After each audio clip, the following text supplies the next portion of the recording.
of the council before, so she's fairly familiar with what goes on, thankfully. I do need approval of the minutes from May 31st. Do I have a motion for that? Thank you. It has been moved, and do I have a second for that? Moved and seconded that we approve the minutes of the May meeting. All those in favor say aye. Opposed? The motion is passed. We do not have a treasurer's report, but I can tell you that there was no action taken during this month. As you know, our treasury is very small, stays small, and usually just for paper envelopes and that kinds of things are our expenses, so we don't have a lot. So we're ready for our reports, and we start with Cole first. Aloha. I decided today would be Aloha Friday. I'll explain a little more here later in my report. As far as sales and marketing activity for the month of June, which is almost up, right now on the board we have 3 sales, 2 of which were apartments, 1 of which is a garden home.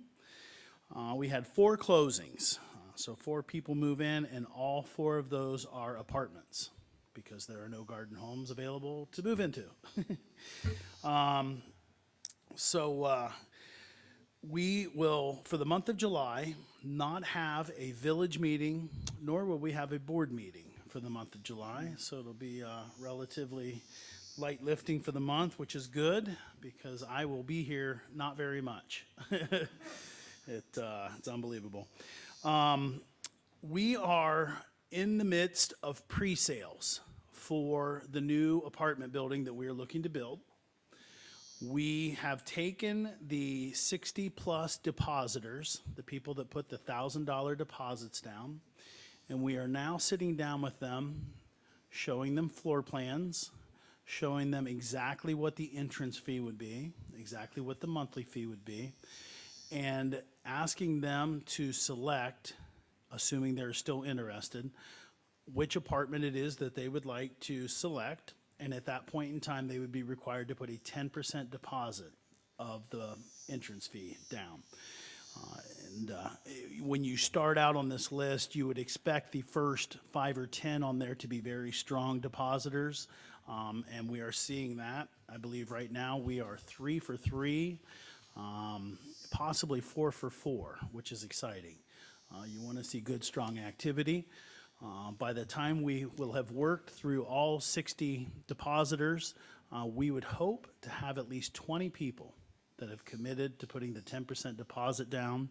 And at that point, that would put us in a position where we would be able to approach our financing group and look towards getting bond financing, which would then facilitate the construction process. So things are moving along in a pretty decent way.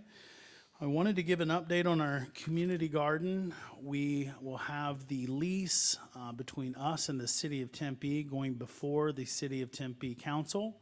And once that lease has been approved, which is what we expect to happen, that would really put us in a position where we take ownership of that space that we will be leasing, and at that point start working towards building the community garden. So that long process is slowly moving in the right direction. And so I am going to be leaving for Denver today, later this afternoon. Going to be out there until next Sunday, not this coming Sunday, but the following Sunday. My daughter is on a softball team, and that's the nation's #1 biggest tournament out there. And so we're hoping to come home with a college scholarship. We'll see. Fingers are crossed, but should be exciting. And like I said, a lot of the month of July, I'm going to be in and out of the office. So you folks will see me coming and going at best. But I'm always connected to the village by telephone. So that's why I figured I would wear an Aloha shirt today, since I'm going to be leaving at about 1. Any questions for me as to what I've covered or shared? Any questions from the council? We have one from the audience. Okay. Cole, in regards to the new apartment building, knowing that the city of Tempe permitting process is lengthy, how are you doing and when do you expect to break ground? Yeah, that's a very fair question. It's kind of wild, and over the 20 years I've come to learn to not believe everything I hear. But shockingly, when you're building a large building of that sort, it's a little less cumbersome on the permitting side than it is to build the park that we built. It makes no sense, but it is true. We early on, several years ago, did a lot of what we would consider the real heavy lifting necessary to make this project possible. And that work that we did a couple years ago has really put us in a good spot. We continue to work with the city of Tempe on a regular basis, updating them on the plans. But for all intents and purposes, things are effectively currently on track. So that, I mean, if we were to be able to get the 20 people converted with the 10% down, it is possible that we could see construction happening in the fourth quarter of 2019. It's possible. We have another one, Max. He knows better. I guess there would be a possibility you wouldn't get 20 people to convert, so what happens in that event?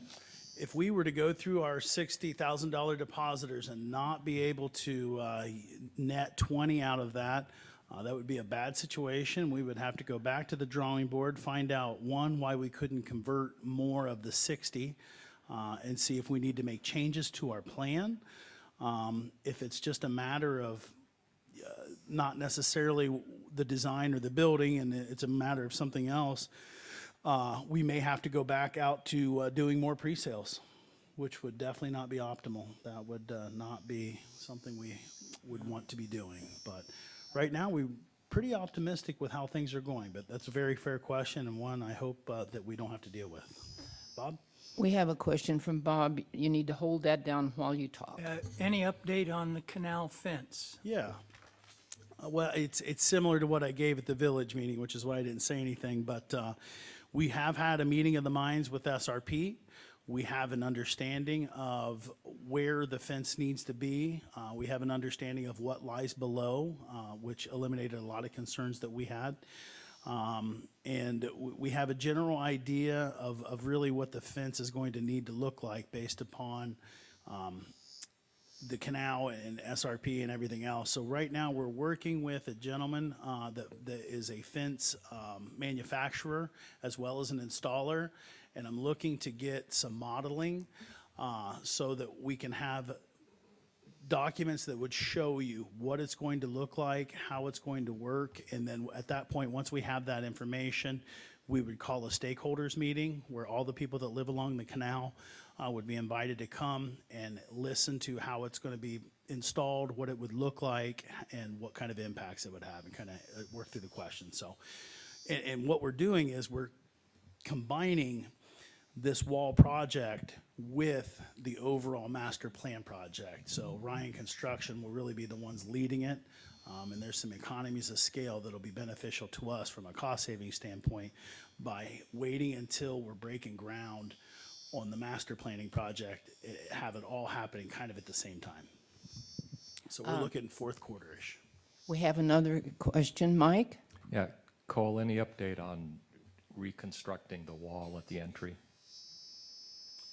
Yes, the wall at the entry, if you see our wall, it stops from being a solid stucco wall to being a wrought iron style wall. And we are tagging that project on to this master planning project as well. And we do have what we understand to be verbal approval from the folks at the City of Tempe for us to be able to do that. Get rid of the wrought and have stucco remain consistent all the way to, I guess you would be traveling east until, the driveway that you pull in. The timing, it would be in and around probably fourth quarter as well. Right. Yeah, because otherwise we'd end up ripping it out. Are there any other questions? All right, Thank you, before- Cole. That was a thank you. lot of It information. sure Thank you. was. I want to introduce a young man we have. He'll be with us for about a year. His name is Michael Gathright. Michael comes to us from Indiana University, so if any of you guys are Hoosiers, he's a Hoosier. That's what I thought Bob was. And so he is in the same program that brought, if you remember, Jacob Elliott, and then many years ago, at the time, Emily. At that time, it was Emily Duckworth, but Emily Garba. So it's a great program. We're a great organization for these folks to come and learn from. We have so much going on. It really gives them a great idea of what a large community, how it works and how it operates. So today is Michael's first day with us, and I was going to have him come up and introduce himself. So please welcome Michael. Thank you so much, everybody. It is an absolute pleasure to be here. I've come a long way. I'm prepared to learn a lot. I mean, it's just so many bright, smiling faces out there. I mean, I love the energy and the culture here at Friendship Village Tempe. And yeah, I just graduated in May, so I'm fresh out of school right now. And yeah, I'm just excited. I mean, I really had a loss of words. I mean, this community is just so beautiful, and there's a lot to learn here, definitely. And yeah, just a little bit about me. I love playing basketball. You know, I'm an IU Hoosier. I mean, basketball's a thing there at Indiana. If you don't know, well, yeah, you'll know now. And yeah, I'm not used to the weather out here being so hot. I think I need some suntan lotion or something, but I'll figure it out. But yeah, thank you so much for being so warm and welcoming. And yeah, if you have any questions for me, just let me know, and I'll be glad to answer those for you. Welcome, Michael. Michael's first project will be compiling all the wellness surveys that folks reported back for the Nurse Practitioners Clinic. So he's got a stack of them about this high. Thank you all for participating in that and give us your feedback. And Michael will be staying with us here at the Village in a guest apartment for about a month while he gets his feet under him and has a chance to look around, find an apartment, and get settled in. So you'll see him around quite a bit. All right. Thank you very much. Have a great weekend. Yes, Doris. Can you send me a copy of your notes? Will I send you a copy of my notes? Yes, I will. Thank you, Cole. Thank you. Oh, we Cole? do have another question, I guess. You're not Cole, gonna get away. can you tell us whether you think you got a good percentage of responses on that wellness survey? You know, by just looking at the volume of them, I'm not joking, it's about this tall. So I would think, I mean, we'll have a number actually Okay. right now, but just by visually looking at it, I think we got a pretty good response. Good. Thank you. Any other questions? Thank you, Cole. Have a good week. No, they're going to Denver. So now we're ready for our committee reports, and we will usually go alphabetically, so we'll keep with that. Grace, you're up next.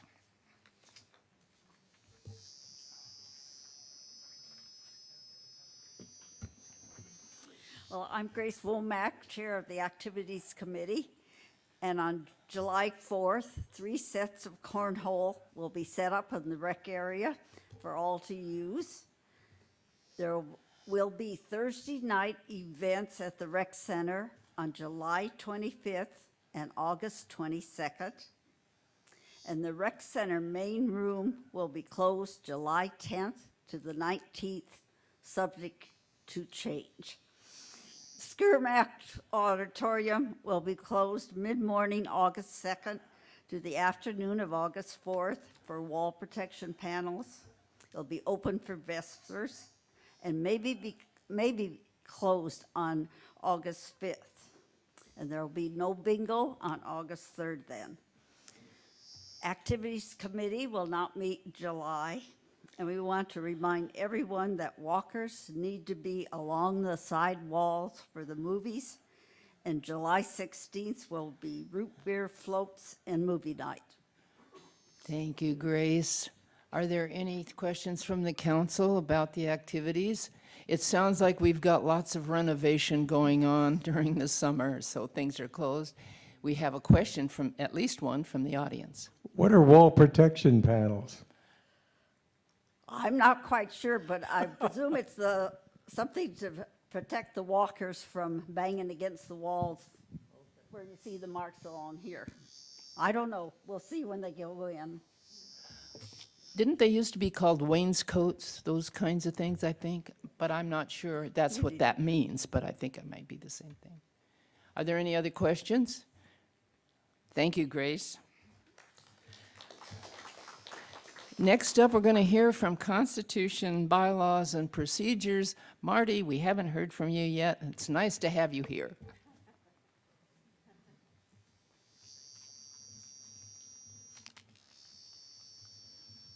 Nice to be here, Madam President. I want to, for the record, I'm Martin Whalen. I'm chairing the Constitution and Bylaws Committee. And I have 2 items to address to the council today. One is that our committee is charged with an annual review of the Constitution and bylaws, which is routine. But upon review and thinking about it, it's been a long time since the stuff was drafted. There are sections in here that have never been used. There are sections that have never been complied with, which we are fortunate to have a couple of fairly new residents, Mike Ivanich and Pat Gaynor, who are willing to undertake, as an ad hoc subcommittee of our committee, a total bottoms-up review of all of the organic documents, the Constitution, the bylaws, and the procedures manual. Okay. It is not a light undertaking. I would not expect that to be done this year. They might be done with their review this year. I wouldn't want to dump it on the council and expect the council to act in a month or so. Be sure you talk into the mic so we can all hear you. Okay. I wouldn't want the council to be tasked with making major changes with only a month or 2 of debate and review. So it'll probably be for the next council by the time it's done, but I want you to know that it's underway. Okay. And as I say, Mike and Pat is a career banker. She's a certified legal document preparer.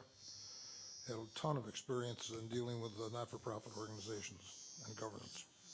Mike is a career HR guy from the retail industry who's had a wealth of experience with organizational dynamics and development.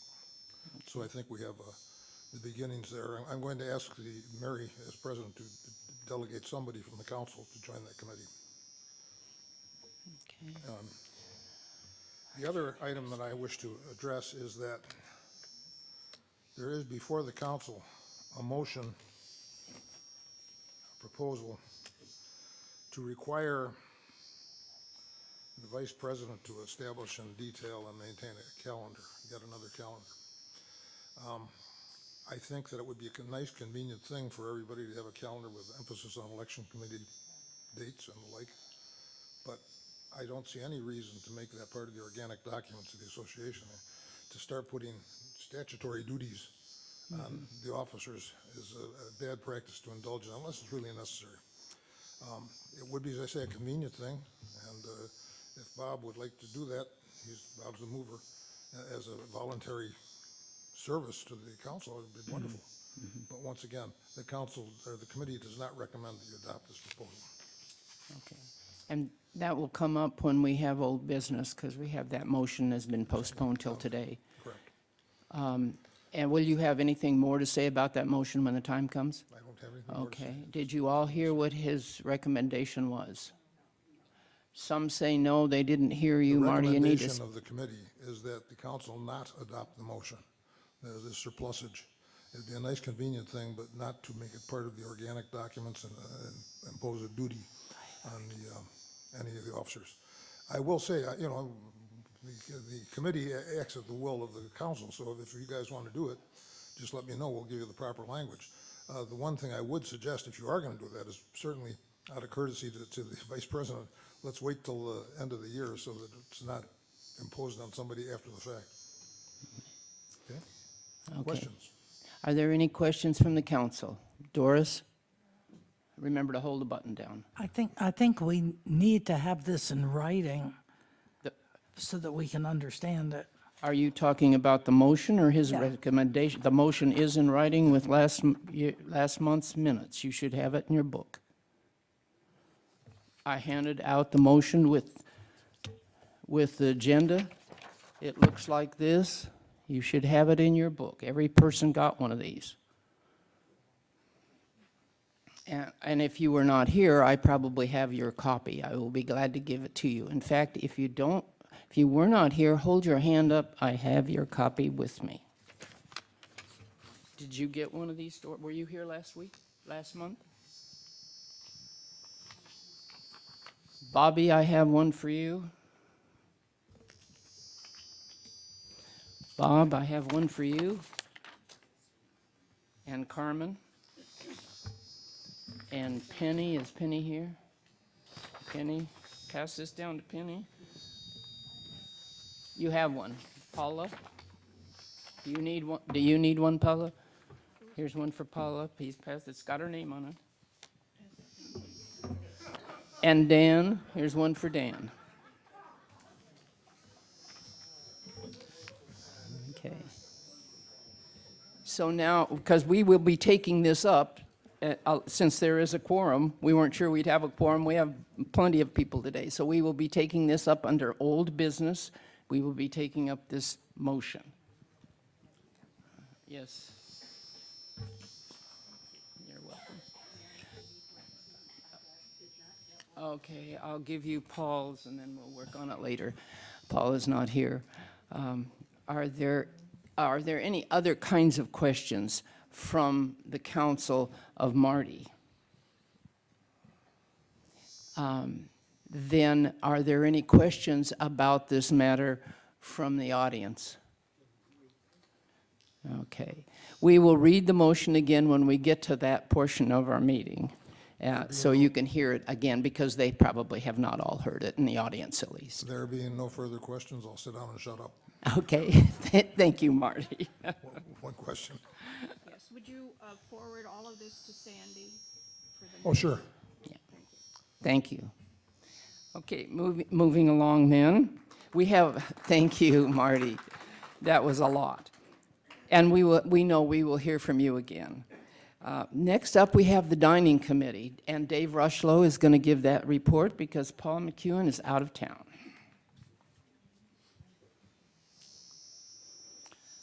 Good morning. Paul's up in Oregon, where we all ought to be. The Dining Committee report for the Resident Council meeting of June 28, 2019. The Dining Committee convened at 12:30 p.m. to review the comment cards submitted by residents and to discuss other issues of concern to the members. The issues and comments were discussed with dining staff members who joined our meeting at 1 p.m. Executive chef and sous chef job openings. Brian Banks is in the midst of interviewing for a new executive chef. Brian has reviewed over 35 applications and has narrowed the field down to 5. The well-qualified applicants come from very high-level backgrounds, including 5-star hotels, large top-rated restaurants chains. The applicants are currently undergoing extensive levels of interviews, which include ascertaining their management skills and their ability to work with the staff. They will be interviewed by our staff as well as the staff from Morrison. There will also be a panel interview for each applicant. They must also be computer savvy. The process will end with each applicant preparing a meal with selected ingredients given to them. The person we hire will hire the sous chef, as they are very important that they work well together. And as of this morning, we do have a chef on the payroll, I was told. So. Policy of ordering takeout fireside daily specials. Residents desiring a daily special for takeout from the fireside should make their reservation at least 1 day before the takeout date. Availability of the daily special will not be guaranteed if the reservation has not been made. Status of staffing. Tedrick Woods reported that the fireside is now fully staffed. Jeff Padres reported that the cafe is down 5 part-time positions. Consideration is being given to combine these part-time positions into full-time positions. Mattia Mamet reported that one part-time server has been hired, but one part-time position is still open at Nunnenkamp. Other news, the ice dispenser in the cafe tends to spew ice onto the floor. Jess is working with Coca-Cola to remedy this situation. Work is underway to provide a kitchen for the Del Fago bar and the guest apartment adjacent to the bar. It is hoped this will happen by the first of the year. Submitted by Paul McEwen. Any questions? Thank you, Dave. Are there any questions from the council? Do we have a question from the audience? We were told a while back that we would be able soon to look at our dining dollars online. Is that coming any closer to fruition? All I can tell you is it's coming. I don't know if there's a date on that. So do we need to look into that, Ed? Well, Brian is working with computer people to get that available, but they don't have a date, I don't believe, on that. So is their intention, they'll let us know by the village or some means when they've yes. decided what they're going to do? Yes. Okay. Does that answer you as well as we can? Okay. And Bob, you had a question. When you call the number, I think it's 8106, to reserve a takeaway, there is no option on the phone for that. You can either press number 1 to make a dining reservation or number 2 to go to the fellowship table. It would be nice if there was another option to just order takeaway. I don't have an answer for you. No. I don't know. Can you make a note of that, though, Yeah. and see what we can do about that? Yes. That sounds like a good idea.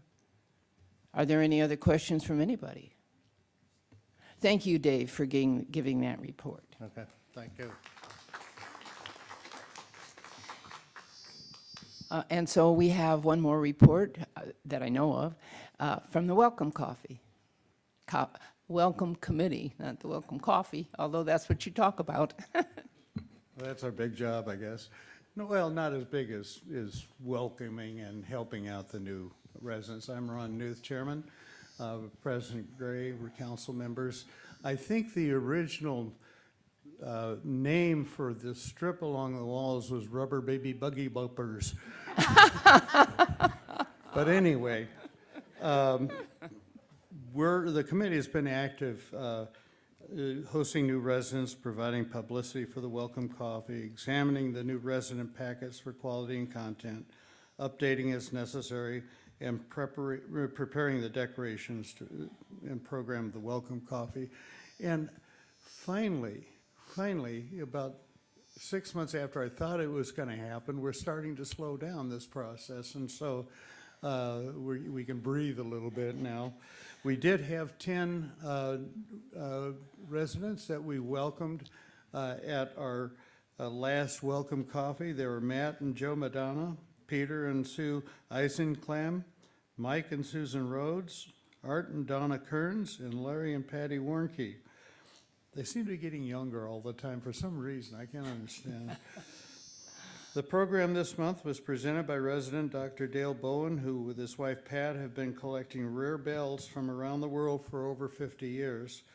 From the largest bell ever cast in 1735 to a 2,200-year-old bell found in Egypt, their collection doesn't include the largest bell ever, but their collection of over 400 bells were showcased. That largest bell ever is not very movable. We will have our next Welcome Coffee on July 18th, and that's my report. Are there any questions from the council? Are there any questions from the audience? Thank you very much, Ron. Should have. Are there any other committee chairmen who didn't tell us they wanted to report that do want to report? Okay, then we will move on to old business. The old business, we had a motion postponed from last month so that everybody would have a chance to read it. And those who were here and got their copy were able to read it ahead of time. But I think for the sake of the audience, I will read the motion, it's quite long, for everybody so you all know what it says. Bob Humboldt moved that the procedures manual be revised to include under duties of the vice president the following. In January of each year, the vice president shall prepare a detailed calendar of major resident association events for that year, obtain both the executive committees and the chair of the election committee's approval for it, and at the January council meeting, provide copies of the calendar of events to all council members and to appropriate members of the administration.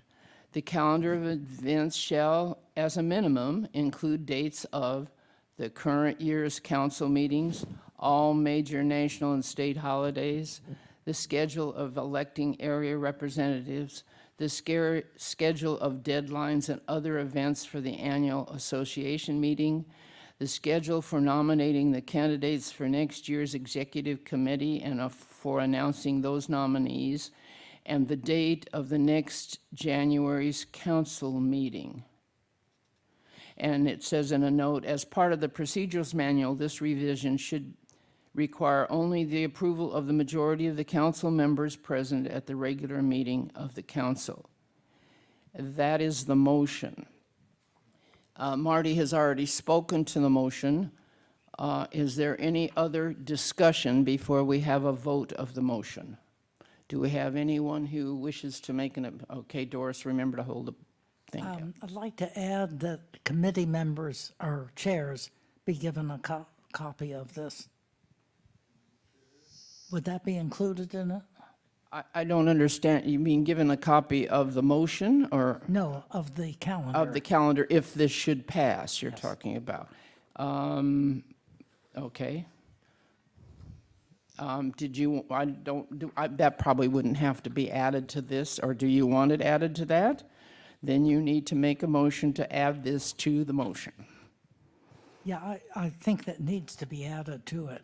Then you need to make that motion. All right, I move that the committee chairs being given a copy of this calendar. Is there a second to that motion? We have a second. Is there any discussion on this particular small motion? If not, we need to approve that part. All those in favor of adding the committee chair to this list of people, say aye. Aye. Opposed?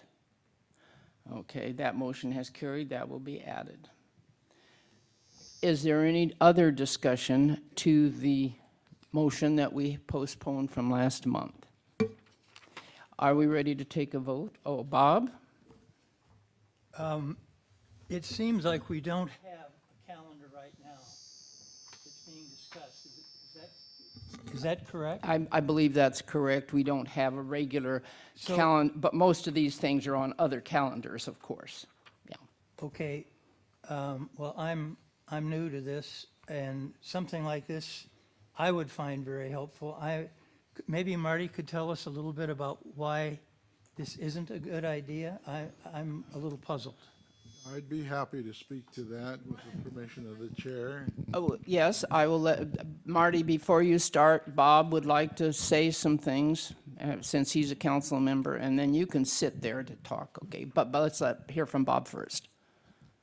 The idea for this started when I observed that last year, 2018, we missed a whole slew of deadlines that are specified in the Constitution and bylaws.